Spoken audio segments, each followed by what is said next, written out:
So this is Correctional Officer Williams, work for the Indiana Department of Corrections, and today, this is my first video. Today we're just going to talk about trafficking in the prisons. I have been with the IDOC for a year this month. You know, I'm still relatively new. Everybody tries to get me to traffic. It's not worth it, guys. I've got kids to watch grow up. You know, my oldest is getting ready to graduate high school. Still got 3 more at home. It's really not worth it. They're like, oh yeah, I can make you rich. I can make you, I can make you $50,000 in a couple months compared to the 45 that you're making a year. That 50 grand don't mean shit if you get caught. Like, let's be honest. You're gonna be in there right with them. You're gonna have that felony. It's not worth it, guys. No, I listen to them. I've never thought about it, because like I said, it's not worth it. But I've listened to their stories on how they want me to do it, because I wanted to create this video blog, this thing I'm doing right here.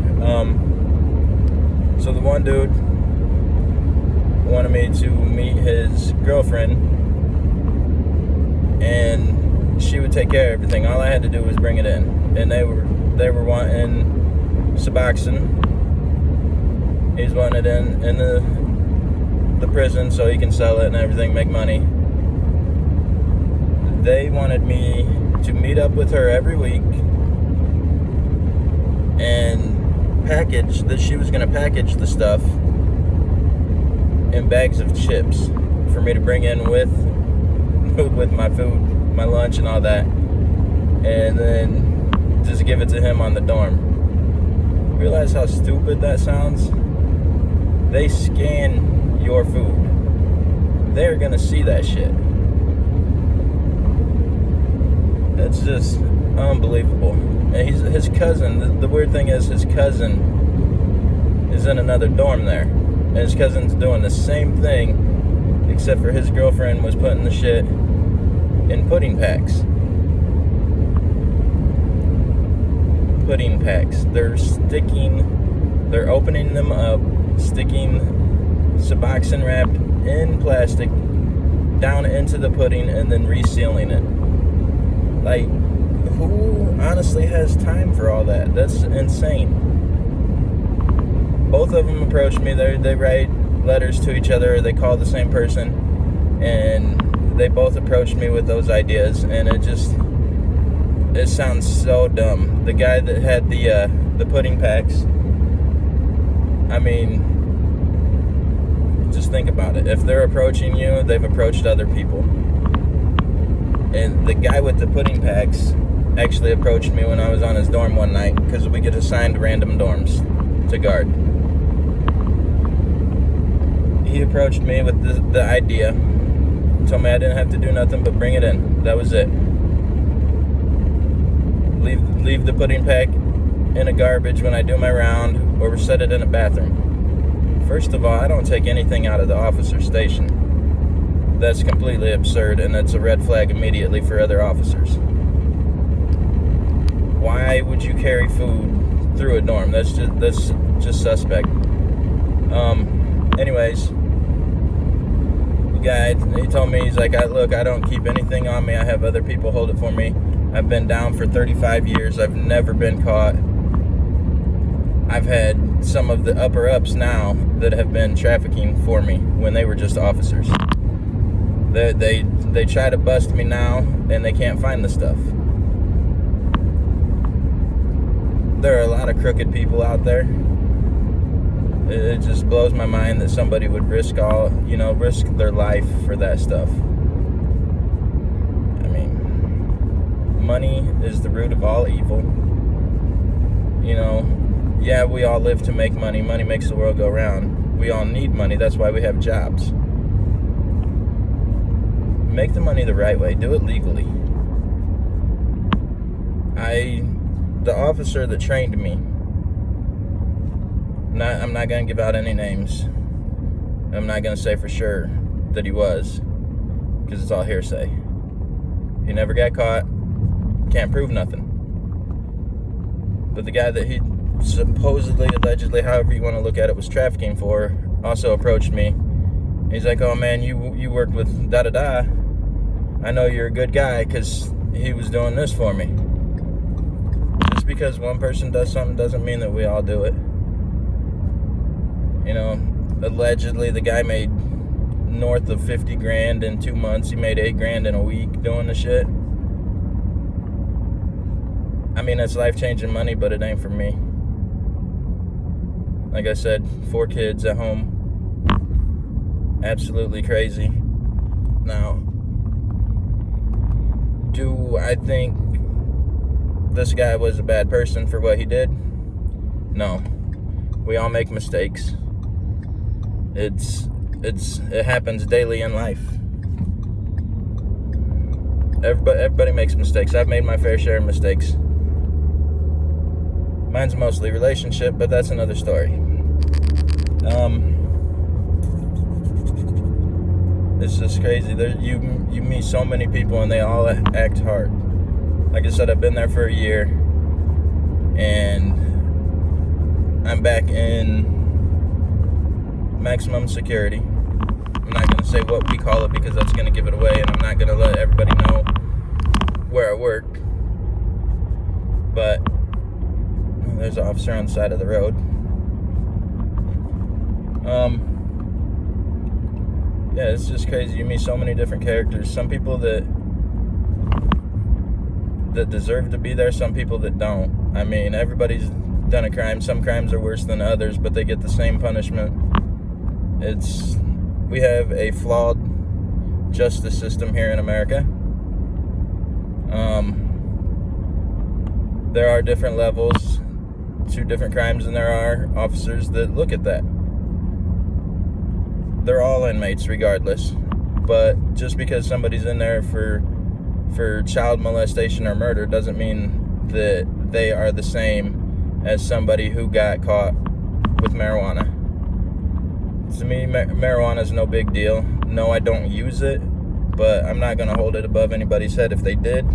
We were all young. We've all done that. Just crazy. But yeah, the trafficking thing, like, you catch so many people trafficking, and there's officers, honestly, that don't even care. Like, inmates traffic with each other. They'll leave shit in the showers. They'll leave shit, they'll throw it outside for another person on another dorm to get it when they're at rec. It's a very bad situation, but it's the way of life in there. We get so many people that will, like, traffic, or they'll need something, so they'll get something from somebody else and promise to pay them back, but then they check in and go to a different dorm, and they do the same thing over and over and over until they got nowhere left to go, and then they're back in maximum security for their own safety, because they're either a safety risk or a suicide watch. Then we got to do rounds every 15 minutes if they're suicide watch to make sure that they're still alive, instead of every half hour. It just makes our job a little bit harder, you know. It's hot in here. I'll turn this air on. But the trafficking I've seen,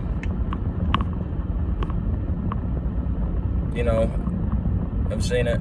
I've heard about it. The stories are insane, where they bring in the meth, the ice, K2.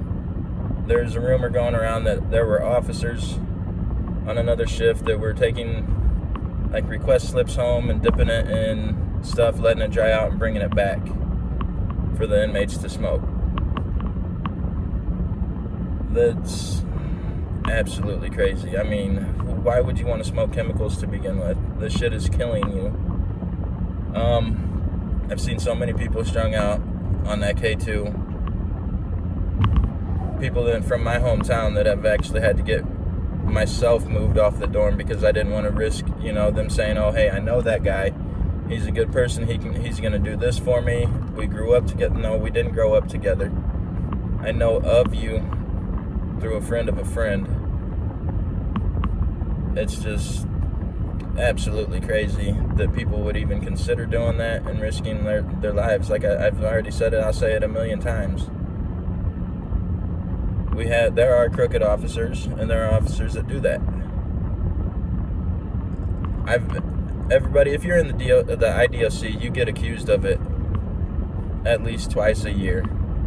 At least twice a year. I've been accused of it by other officers that I thought were my friends, and they would have, if they were really my friend, they would have come and asked me about it, and I'll tell them straight to their face, it's not worth it.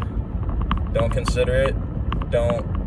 And I treat the inmates like they're people, because at the end of the day, they bleed red, I bleed red.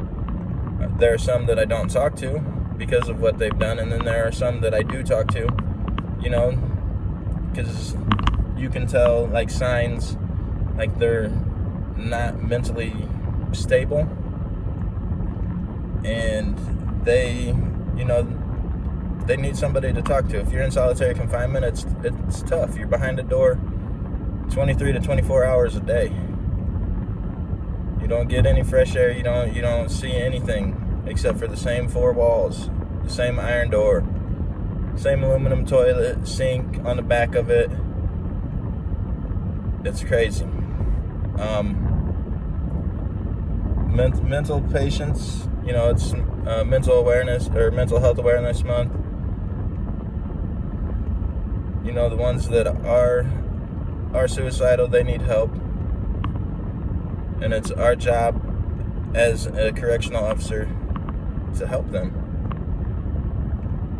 I realize it sounds like, oh, this guy, he's getting too friendly with them. No, a person is a person. It don't matter if they're Asian, black, white, Mexican, Puerto Rican, whatever nationality they are, whatever color their skin is, we all bleed the same. And that's the only way to get stronger as a community. Some of these guys are getting out. They're not all lifers. Some of them get out and then get reintegrated back into society. If we don't do our jobs as officers to help these guys get better, we're setting them up for failure, and 9 times out of 10 they're going to be right back in there because it's the only thing that they know. We failed them as our job. We failed the state as our job.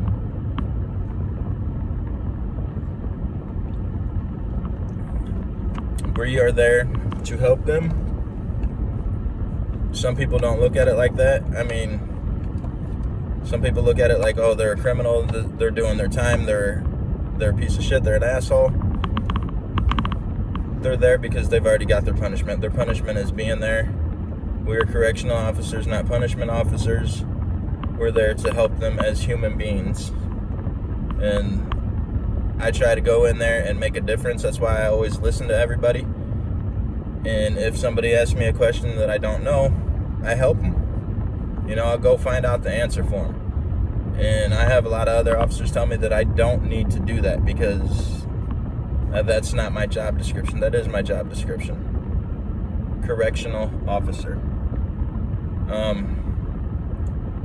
Trafficking, I've heard the stories about officers shoving stuff up. Cell phones. The women hide the cell phones in their bras, and that area down there. Guys shoving stuff up their ass to, like, drugs and everything. Wrapping, taking cigarettes out of packs. Wrapping it around their junk in a package. It goes on to everybody. The guy at the front door that pats us down, it goes, they always find, like, the newer officers, the weaker officers to traffic. And, just because you traffic don't mean that you're necessarily weak. It means that there's something going on in your life that you need that quick cash for. Whether it be hospital bills, you're in debt, you got the house payment, car payment, you're barely making it, paycheck to paycheck. I've struggled. We've all struggled. when I first started, I had an apartment with my girlfriend. We split up, I moved out.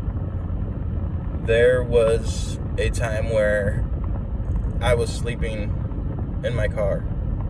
I was homeless and still working for the DOC. I would take showers at truck stops, rest in, sleep in my car.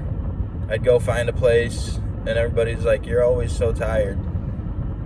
You gotta quit partying." I'm not partying. I'm in a car with all these windows trying to sleep, 8 to 10 hours before my next shift. You only get 2 or 3. The trafficking, it's not worth it, guys. Officer Williams signing off.